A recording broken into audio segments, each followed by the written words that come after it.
A group of 6 former Ivory Coast child slaves are appealing to the United States Supreme Court to sue Nestle and Cargill, an agricultural firm.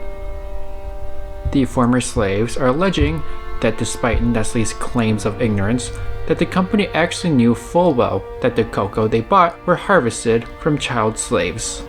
According to the filings, Nestle not only bought the cocoa from the plantations, but also knowingly aided in the work, providing the plantation with spending money, tools, and fertilizers, all the while deliberately turning a blind eye to the atrocities taking place. Between the ages of 12 and 14 at the time, the former slaves say that they were trafficked out of Mali to the Ivory Coast, where they were forced to work 14-hour days, 6 days a week, with no pay and very little food, before spending the night locked up in tiny shacks. Examples of the alleged forced tasks include hacking with machetes, carrying heavy loads, and working with dangerous amounts of pesticides. One of the plaintiffs said that he was caught trying to escape. For punishment, he was tied to a tree, whipped, and had the bottoms of his feet cut open before having hot chili peppers forcibly rubbed into his wounds.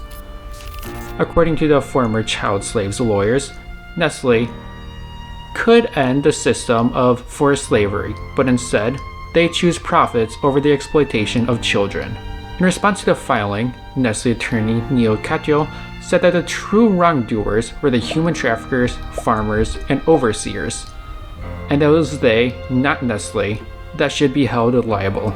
But Nestle still aided and abetted by giving the farmers and the overseers the tools needed to commit these atrocities. So they're not exactly guilt-free either.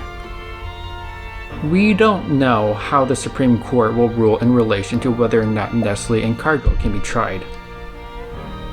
There's an important question that must be answered first, which is whether or not an American corporation can be held liable for alleged torts that occurred under the Alien Tort Statute.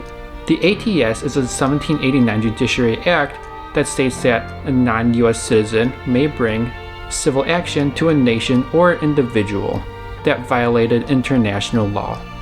I want to emphasize that last bit. Only nations and individuals can be held liable under the ATS.